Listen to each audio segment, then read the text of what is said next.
அனைவருக்கும் வணக்கம். ஔவையார் பாடல்கள். மூதுரை. கல்விக்கு எல்லை இல்லை, மனிதன் பிறந்தது முதல் இறுதி வரை கற்றுக்கொண்டே இருக்கிறான். கல்வி மனிதனை உயர்த்துகிறது. கல்வியும் செல்வமாக கருதத்தக்கது. அது பிறருக்கு தந்தாலும் குறையாமல் வளரும். கல்வியை பிறரால் கைப்பற்றவோ அழிக்கவோ முடியாது. அழியா செல்வமாகிய கல்வியை கற்றவன் எங்கும் எப்போதும் சிறப்பு பெறுவான். எனவே நாமும் கற்போம், வளம் பெறுவோம். மன்னனும் மாசற கற்றோனும் சீர்தூக்கின், மன்னனின் கற்றோன் சிறப்புடையன். மன்னர்க்கு தந்தேசம் அல்லால் சிறப்பில்லை, கற்றோருக்கு சென்றமிடமெல்லாம் சிறப்பு. ஔவையார். சொல்லும் பொருளும். மாசற குற்றம் இல்லாமல், சீர்தூக்கின் ஒப்பிட்டு ஆராய்ந்தால், தேசம் நாடு. பாடலின் பொருள். மன்னனையும் குற்றமில்லாமல் கற்றவரையும் ஒப்பிட்டு ஆராய்ந்து பார்த்தால் மன்னனை விட கற்றவரே சிறந்தவர். மன்னனுக்கு தன் நாட்டில் மட்டுமே சிறப்பு, கல்வி கற்றவருக்கு சென்ற இடங்களிலெல்லாம் சிறப்பு. நூல்வெளி. இந்நூலின் ஆசிரியர் ஔவையார். இவர் ஆத்திச்சூடி, கொன்றைவேந்தன், நல்வழி போன்ற நூல்களையும் இயற்றியுள்ளார். மூதுரை என்னும் சொல்லுக்கு மூத்தோர் கூறும் அறிவுரை என்பது பொருள். சிறந்த அறிவுரைகளை கூறுவதால் இந்நூல் மூதுரை என பெயர் பெற்றது. இந்நூலில் 31 பாடல்கள் உள்ளன.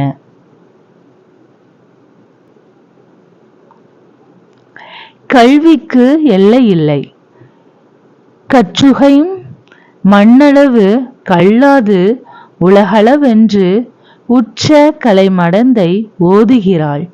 மெத்த வெறும் பந்தயம் கூற வேண்டா, புலவீர் எறும்புந்தன் கையால் என்சான். ஔவையார். பொருள். புலவர்களே, இதுவரை நாம் படித்தது கைமண் அளவே. இன்னும் படிக்க வேண்டியவை உலகளவு என நினைத்து கலைமகளே என்றளவும் படித்து கொண்டே இருக்கிறாள். ஆதலால் மிகுதியாக படித்துவிட்டோம் என்னும் செருக்குடன் வீண் வல்லமை பேசுதல் வேண்டா. சிறு எறும்பும் அதன் கையினால் எஞ்சான் உடையதே. சொற்பொருள். கைமண் அளவு உருச்சான் எனவும் பொருள் கொள்வர். மெத்த மிகுதியாக. பந்தயம் போட்டி. புலவீர் புலவர்களே. கலைமடந்தை கலைமகள். ஆசிரியர் குறிப்பு. இங்கு குறிக்கப்படும் ஔவையார் சங்ககால ஔவையாருக்கு மிகவும் பிற்பட்டவர். கம்பர், ஒட்டக்கூத்தர், புகழேந்தி புலவர் முதலிய புலவர்கள் இவர் காலத்தில் வாழ்ந்ததாக கூறுவர். நூல் குறிப்பு. புலவர் பலர் பல்வேறு சூழ்நிலைக்கு ஏற்ப அவ்வப்போது பாடிய பாடல்களின் தொகுப்பே தனி பாடல் திரட்டு. இதனை ராமநாதபுரம் மன்னர் பொன்னுசாமி வேண்டுதலுக்கிணங்க சந்திரசேகர கவிராச பண்டிதர் தமிழகம் முழுவதும் சென்று தேடி தொகுத்தார். நூல் பயன். தனி பாடல்களை கற்பதனால் தமிழ் மொழியின் பெருமையையும் புலவர்களின் புலமையையும், சொல்லின்பம், பொருளின்பம், கற்பனை இன்பம் முதலியவற்றையும் பெறலாம்.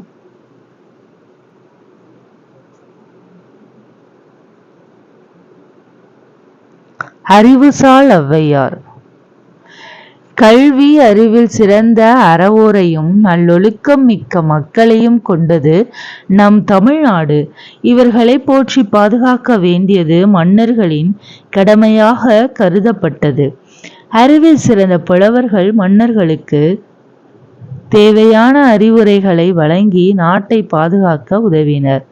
அவ்வாறு 2 நாடுகளுக்கு இடையே நடைபெற இருந்த போரை ஔவையார் தடுத்த நிகழ்வை நாடகமாக படித்து சுவைப்போம். அதியமான் அரண்மனை. அதியமான் ஔவையார் அமைச்சர்.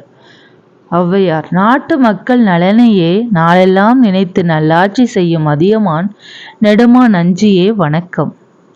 அருந்தமிழ் கவிதைகளால் அனைவரையும் கவர்ந்த ஔவையே, வாருங்கள் வாருங்கள் வணக்கம்.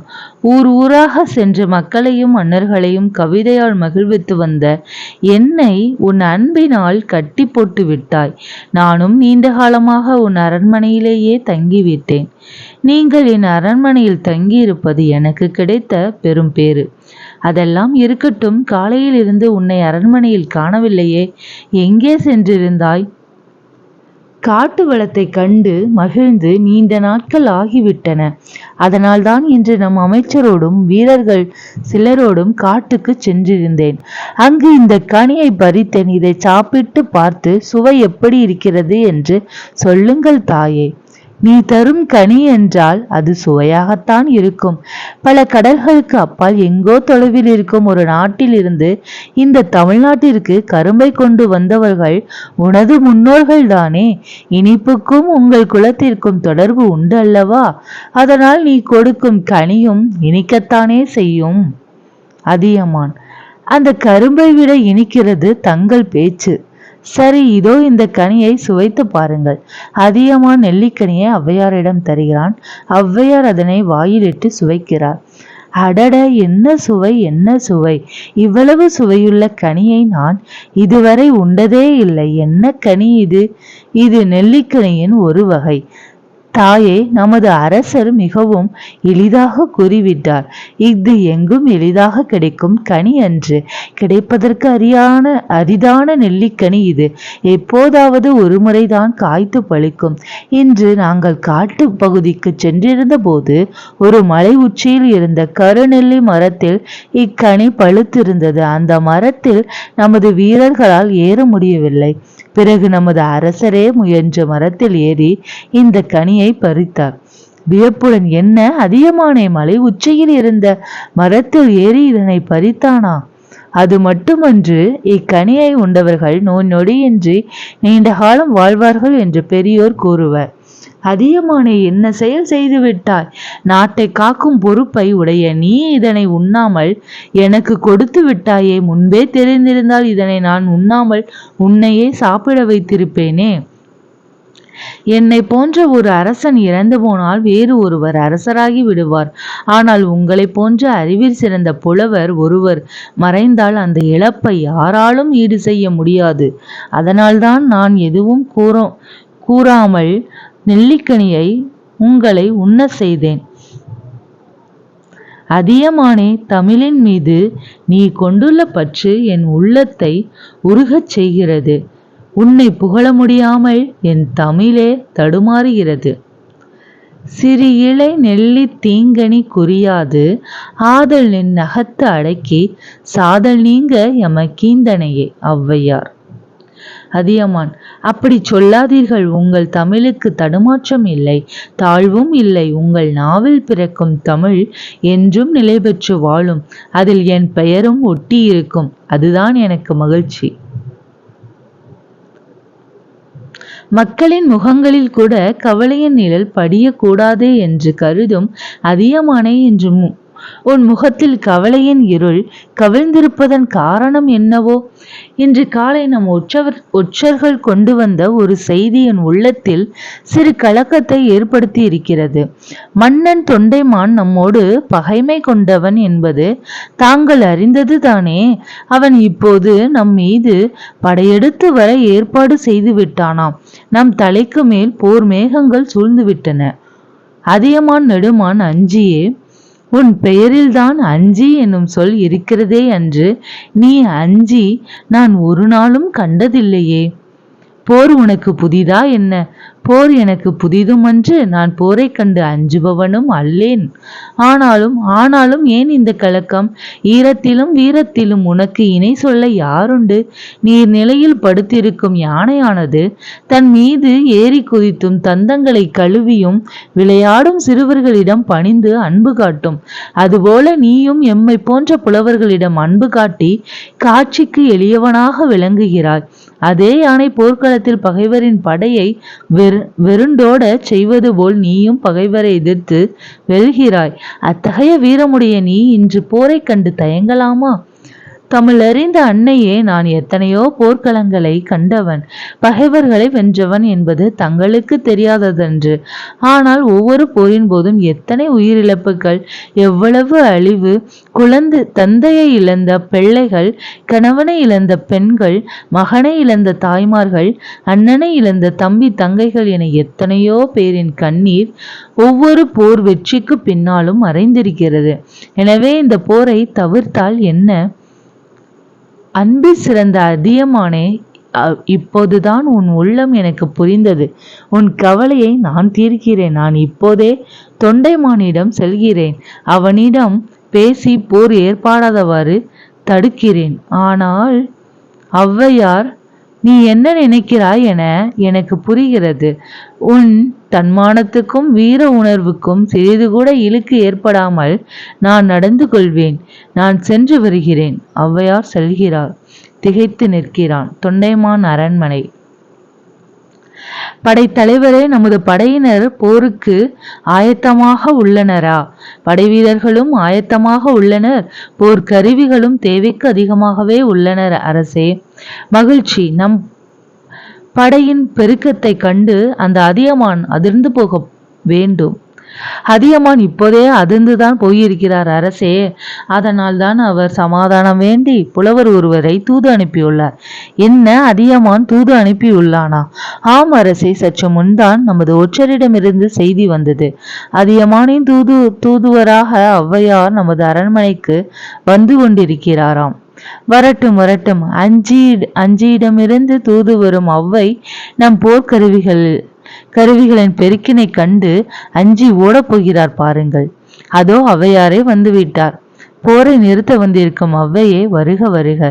தொண்டைமான் தரும் வரவேற்பை பார்த்தால் என் வருகையை எதிர்பார்த்து காத்திருப்பதாக தோன்றுகிறதே.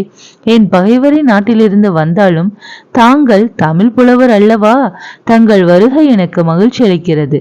நீயும் தமிழின் மீது அன்புடையவன் என்பதை அறியும் போது நானும் மகிழ்ச்சி அடைகிறேன். அந்த மகிழ்ச்சியோடு எனது படைக்கல கொட்டிலை பார்த்து வரலாம். வாருங்களேன். போர்க்கருவிகளை பார்த்து நான் என்ன செய்ய போகிறேன்? எத்துணை பெரிய படை வலிமை உடைய அரசோடு உங்கள் அதியமான் மோதப் போகிறான் என்பதை நீங்கள் அறிய வேண்டாமா? அதையும் தான் பார்ப்போம், வா. இவ்வே பீலி அணிந்து மாலை சூட்டி கண் திரள் நோன்கால் திருத்தி நெய் அணிந்து கடியுடைவியன் நகரவே அவ்வே பகைவர் குத்தி கோடு நுதி சிதைந்து கொள்துறை குச்சில மாதோ என்றும் உண்டாயின் பதம் கொடுத்து இல்லாயின் உடன் உண்ணும் இல்லோர் ஒக்கல் தலைவன் அண்ணல் எம் கோமான் வைநுதி வேலை. ஔவையார். என் படைக்கருவிகளை பாருங்கள் ஔவையாரே. இவ்வளவு பெரிய படைக்கல கொட்டிலை இதற்கு முன் நீங்கள் பார்த்திருக்க மாட்டீர்கள். ஆமாம், வில், அம்பு, வேல், ஈட்டி, வாள், கேடயம், மழு என எத்தனை கருவிகள், ஒவ்வொன்றிலும் எத்தனை வகைகள், ஒவ்வொரு வகையிலும் எத்தனை எண்ணிக்கை! பார்க்கும்போதே வியப்பாக இருக்கிறது அல்லவா? ஆமாம், கருவிகளின் அளவு மட்டுமின்றி அவற்றை அழகாக அடுக்கி வைத்திருக்கும் முறையும் கண்களை கவர்கிறது. எல்லா கருவிகளும் புத்தம் புதியனவாக நெய் பூசப்பெற்று மாலையும் மயில் தொகைகளும் அணிவிக்கப்பட்டு எழிலாக காட்சியளிக்கின்றன. உங்கள் அதியமானின் படைக்கருவிகளை பற்றி சொல்லுங்களேன். அதை ஏன் கேட்கிறாய்? அவை இவ்வளவு அழகாக இல்லை. அதியமான் அடிக்கடி போர் புரிந்து கொண்டே இருப்பதால் அவனது படைக்கருவிகள் எல்லாம் பகைவர் உடலை துளைத்த குருதி கரைகளுடன் நுனி ஒடிந்தும் கூறு மழுங்கியும் கொல்லனின் உலைக்களத்தில் கிடக்கின்றன.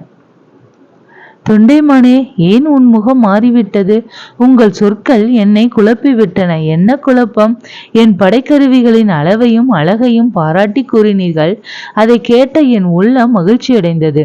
உண்மைதான், உனது படைக்கருவிகள் புது மெருகு குறையாமல் அப்படியே இருக்கின்றன. அடுத்ததாக நீங்கள் கூறிய செய்திதான் என்னை சிந்திக்க வைத்துவிட்டது. அதியமானின் படைக்கருவிகள் போரில் பயன்படுத்தப்பட்டு வளைந்தும் நெளிந்தும் கிடைக்கின்றன என்று கூறினீர்களே, அதுதான் எனக்கு உண்மையை புரிய வைத்தது. என்ன உண்மையை புரிந்து கொண்டாய்? என்னிடம் கருவிகள் தான் மிகுதியாக உள்ளன. நான் இதுவரை போர்க்களத்தை கண்டதில்லை. ஆனால் அதியமான் பல போர்களை நடத்தி வெற்றி கண்டவன். அவனோடு போரிடுவது எத்தகைய அழிவை தரும் என்பதை புரிந்து கொண்டேன். அருமை அருமை. நான் கூறியதன் உட்பொருளை தெளிவாக புரிந்து கொண்டாய். என் கண்களை திறந்த தாயே, போர் வேண்டாம் என்று அதியமானிடம் கூறிவிடுங்கள். மிகவும் மகிழ்ச்சி தொண்டைமானே, அவ்வாறே கூறிவிடுகிறேன். போரில்லா மகிழ்ச்சியில் இந்த உலகம் திளைக்கட்டும். நான் சென்று வருகிறேன். நன்றி.